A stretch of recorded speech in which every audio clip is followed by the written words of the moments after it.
श्री श्री राज राजेश्वरी मंदिर के इस भव्य धार्मिक आयोजन में हमें सहभागी बनने का अवसर प्राप्त हुआ है। मैं इसके लिए पूज्य स्वामी षणमुखानंद पुरी जी महाराज और तोमर जी और अन्य पूज्य संतों का हृदय से मैं आभार व्यक्त करते हुए उनका इस पूरे आयोजन के लिए हृदय से अभिनंदन करता हूं। नैमिषारण्य की महिमा अपरंपार है। हमारे सभी धार्मिक ग्रंथों ने बड़ी श्रद्धा भाव के साथ इस पावन तीर्थ की महिमा का गान किया है। और हमारे यहाँ जो सबसे विख्यात ग्रंथ है संत तुलसीदास जी का रामचरितमानस। उन्होंने कहा है कि तीर्थ वर नैमिष विख्याता अति पुनीत साधक सिद्धिदाता। यानी नैमिषारण्य की महिमा का गान तुलसीदास जी ने भी इन पवित्र शब्दों से करते हुए इसकी महिमा का गान किया है। सूत जी ने इसी स्थल पर हजारों वर्ष पहले 18 पुराणों को सोनक आदि ऋषियों को सुनाया था। भगवान वेदव्यास के नेतृत्व में, उनके सानिध्य में हजारों ऋषियों ने यहां साधना की थी। यहां की व्यासपीठ इसके लिए विख्यात है। 88,000 ऋषियों ने इसी स्थल पर, इसी क्षेत्र में साधना करके भारत की ज्ञान विज्ञान की पूरी धरोहर को वैदिक ज्ञान के रूप में लिपिबद्ध करके हम सबको उपलब्ध करवाया था। एक विरासत के रूप में हम सबको दिया था। देवासुर संग्राम में महर्षि दधीचि ने अपने अस्थिदान यहीं पर किया था, इसी स्थल पर किया था। और सती के अलग अलग अंग जिस स्थल पर गिरे थे, जीवा का भाग ललिता देवी के रूप में इसी स्थल पर गया। शक्तिपीठ मां ललिता देवी का पावन धाम भी यहीं पे, चक्र तीर्थ यहीं पे। यानी अपरंपरा पार महिमा है इस स्थल की। आज इस कड़ी को जोड़ते हुए एक बहुत दिव्य संत पूज्य स्वामी षणमुखानंद पुरी जी महाराज ने यहाँ पे राज राजेश्वरी मंदिर और आश्रम की स्थापना करके इस कड़ी को एक नई ऊंचाइयां प्रदान करने का कार्य किया है। मैं इसके लिए उनका हृदय से अभिनंदन करता हूं, स्वागत करता हूं। धार्मिक आयोजन हम सबको सन्मार्ग पर चलने की प्रेरणा प्रदान करते हैं। हमारा शास्त्र तो ये कहता है कि धर्मेण हीना पशु भी समाना। यानी धर्म से हीन जो व्यक्ति है उस इसी क्षेत्र में साधना करके भारत की ज्ञान विज्ञान की पूरी धरोहर को वैदिक ज्ञान के रूप में लिपिबद्ध करके हम सबको उपलब्ध करवाया था। एक विरासत के रूप में हम सबको दिया था। देवासुर संग्राम में महर्षि दधीचि ने अपने अस्थिदान यहीं पर किया था, इसी स्थल पर किया था। और सती के अलग अलग अंग जिस स्थल पर गिरे थे, जीवा का भाग ललिता देवी के रूप में इसी स्थल पर गया। शक्तिपीठ मां ललिता देवी का पावन धाम भी यहीं पे, चक्र तीर्थ यहीं पे। यानी अपरंपरा पार महिमा है इस स्थल की। आज इस कड़ी को जोड़ते हुए एक बहुत दिव्य संत पूज्य स्वामी षणमुखानंद पुरी जी महाराज ने यहाँ पे राज राजेश्वरी मंदिर और आश्रम की स्थापना करके इस कड़ी को एक नई ऊंचाइयां प्रदान करने का कार्य किया है। मैं इसके लिए उनका हृदय से अभिनंदन करता हूं, स्वागत करता हूं। धार्मिक आयोजन हम सबको सन्मार्ग पर चलने की प्रेरणा प्रदान करते हैं। हमारा शास्त्र तो ये कहता है कि धर्मेण हीना पशु भी समाना। यानी धर्म से हीन जो व्यक्ति है उसमें और पशु में कोई अंतर नहीं है। धर्म केवल उपासना विधि नहीं है। धर्म जो हमको अच्छे मार्ग पर चलने की प्रेरणा देता है। धर्म वह एक शाश्वत व्यवस्था है, जिस शाश्वत व्यवस्था के माध्यम से हम लोग अनुशासन का पाठ पढ़ते हैं, सदाचार का पाठ पढ़ते हैं, कर्तव्य का पाठ पढ़ते हैं। इनसे जुड़े हुए जो नैतिक मूल्य हैं, कर्तव्य से, सदाचार से जुड़े हुए जो मूल्य हैं, इनका जो समन्वय है वही वास्तव में धर्म है, जो हमेशा शाश्वत रहता है। पंथ और संप्रदाय आएंगे जाएंगे, उपासना विधियां आएंगी जाएंगी, लेकिन धर्म हमेशा शाश्वत रहता है, सनातन रहता है। इसलिए हम कहते हैं सनातन धर्म इस सृष्टि का धर्म है, मानवता का धर्म है। जब तक सनातन धर्म है, विश्व मानवता की कल्याण का मार्ग वो प्रशस्त करता रहेगा। अगर सनातन धर्म पर खतरा आएगा तो विश्व मानवता पर खतरा आएगा। इसलिए विश्व मानवता को बचाना है तो सनातन धर्म को बचाना होगा। और सनातन धर्म का मूल यज्ञ है, ये ऋषि मुनियों की साधना है, जो साधना कई वर्षों तक पवित्र नर्मदा नदी के तट पर साधनारत रह करके पूज्य स्वामी षणमुखानंद पुरी जी महाराज ने साधना की उस साधना का प्रसाद सिद्धि के रूप में आज राजराजेश्वरी आश्रम और मंदिर के रूप में हम सबके सामने यहाँ पर इस रूप में देखने को मिला है। यानी एक नई कड़ी और एक नई मणि इस नेमिस क्षेत्र में जुड़ने जा रहा है, राजराजेश्वरी मंदिर और आश्रम के रूप में। ये देश की व्यवस्था को, समाज की व्यवस्था को, लोक की व्यवस्था को ऊर्ध्वगामी करने के लिए, लोकाचार की ओर ले जाने के लिए, लोक कल्याण के पथ पर उन्मुख करने के लिए जिस देवी का हम अनुष्ठान करते हैं वह रामा जगदम्बा राजराजेश्वरी है, जो सबको नियंत्रित करके सन्मार्ग पर ले चलने की प्रेरणा प्रदान करती है। और उनकी स्थापना का कार्य इस नेमिस क्षेत्र में हुआ है। आप सब जानते हैं नेमिस तीर्थ के महत्व को ध्यान में रखकर के ही सरकार ने अनेक कदम उठाए हैं। खासतौर पर इसको एक तीर्थ के रूप में विकसित करने की कार्रवाई आज चल रही युद्ध स्तर पर कार्य हमारा प्रारंभ हुआ है। और ये तो हमारा सौभाग्य है, भारत की इस विरासत को एक नया स्वरूप प्रदान करने के लिए आदरणीय प्रधानमंत्री मोदी जी के नेतृत्व में जो कार्य देश के अंदर प्रारंभ हुए हैं अद्भुत है। काशी में महाकाल,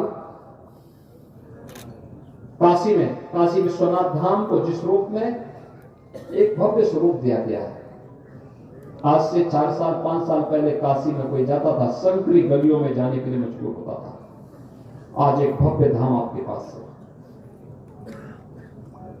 महाकाल में जाएंगे उज्जैन में तो महाकाल का महालोक आपको तो देखने को मिलेगा, एक भव्य स्वरूप वहां पे देखने को मिलेगा।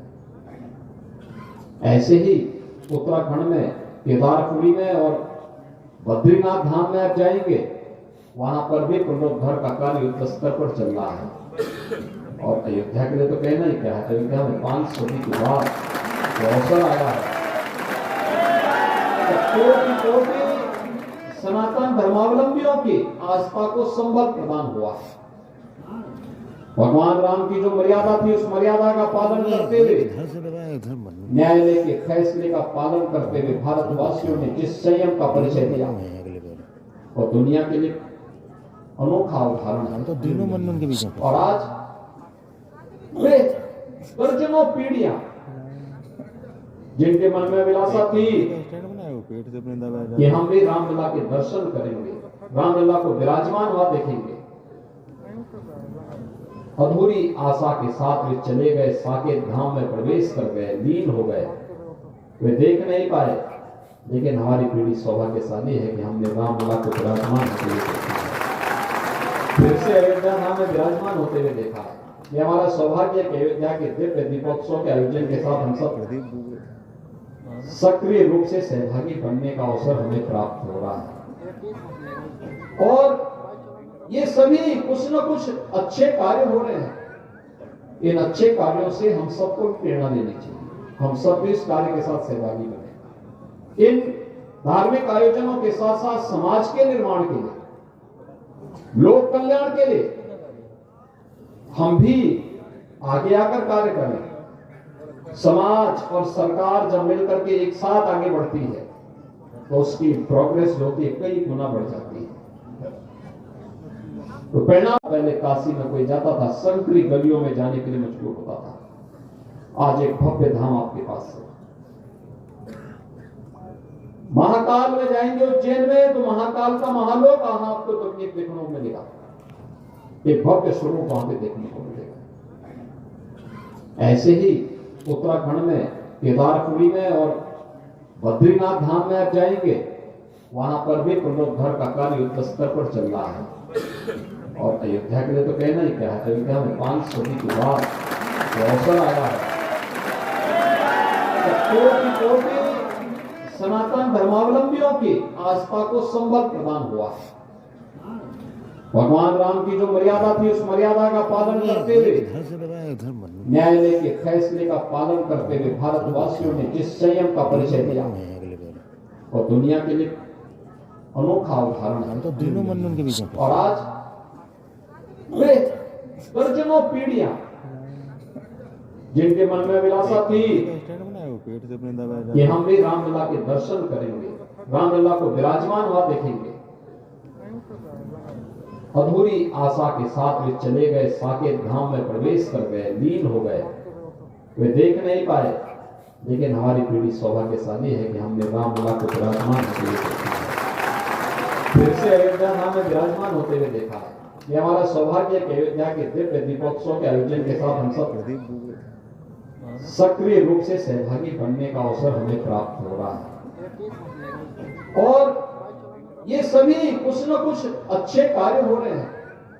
इन अच्छे कार्यों से हम सबको प्रेरणा लेनी चाहिए। हम सब भी इस कार्य के साथ सहभागी बने। इन धार्मिक आयोजनों के साथ साथ समाज के निर्माण के लिए, लोक कल्याण के लिए हम भी आगे आकर कार्य करें। समाज और सरकार जब मिलकर के एक साथ आगे बढ़ती है तो उसकी प्रोग्रेस होती है, कई गुना बढ़ जाती है।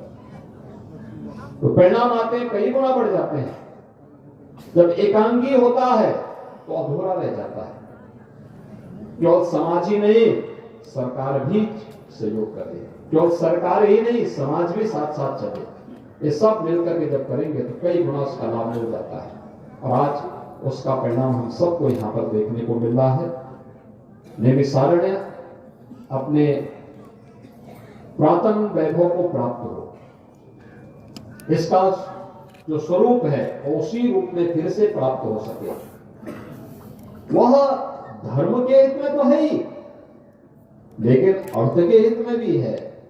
अगर यहाँ का पुरातन वैभव पुनर्स्थापित हो जाता है, पुराना स्वरूप, पुरातन स्वरूप फिर से यहाँ पर स्थापित होता है, हजारों लोगों को रोजगार की सुविधाएं यहाँ प्राप्त हो जाएंगी। स्थानीय नौजवानों के लिए नौकरी और रोजगार कहीं और नहीं।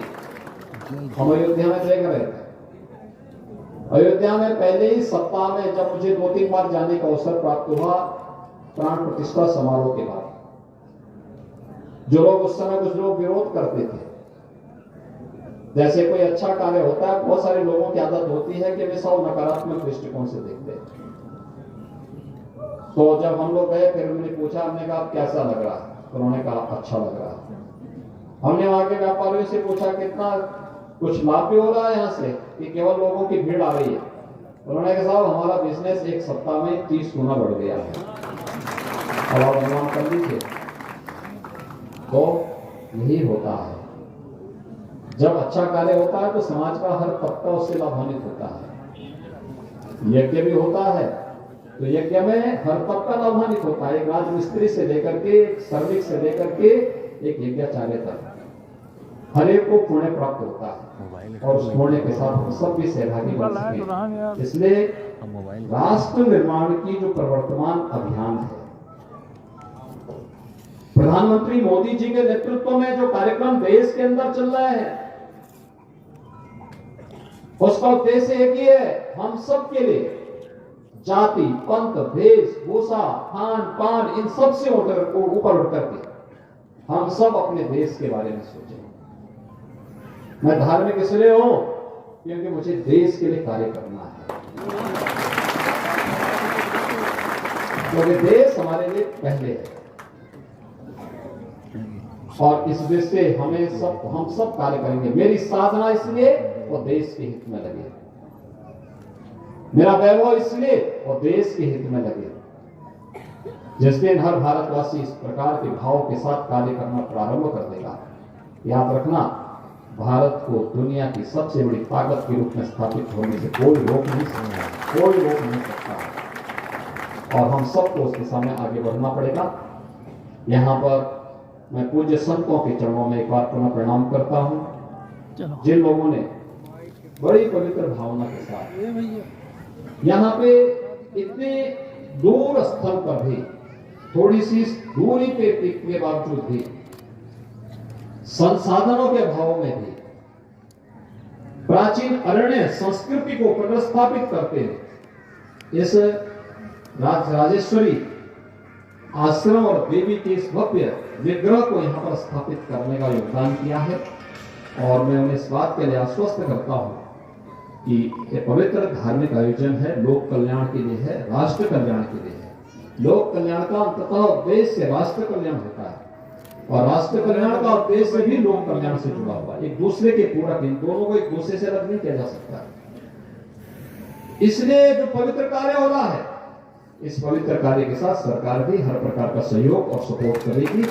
मैं इस बात के लिए पूज्य स्वामी जी को, यहाँ के पूज्य संतों को आश्वस्त करता हूँ। यहाँ पर अन्य पूज्य संत जन भी हैं, उन सब की साधना राष्ट्र कल्याण के लिए, लोक कल्याण के लिए लगे, इस विश्वास के साथ मैं उन सबको हृदय से अभिनंदन करता हूँ। आप सबके प्रति अपनी शुभकामनाएं देता हूँ और विश्वास व्यक्त करता हूँ कि आप भी इस नैमिष धाम को और भव्य स्वरूप प्रदान करने में अपना योगदान देंगे। इस विश्वास के साथ आप सबके प्रति मेरी शुभकामनाएं और श्री श्री राजेश्वरी देवी के श्री चरणों में कोटि कोटि नमन करते हुए उनका कल्याण हमारे राज्य पर, हमारे प्रदेश वासियों पर और देशवासियों पर निरंतर बने रहे, इस बात की प्रार्थना करते हुए अपनी वाणी को यहीं पे विराम देता हूँ। धन्यवाद। जय हिंद।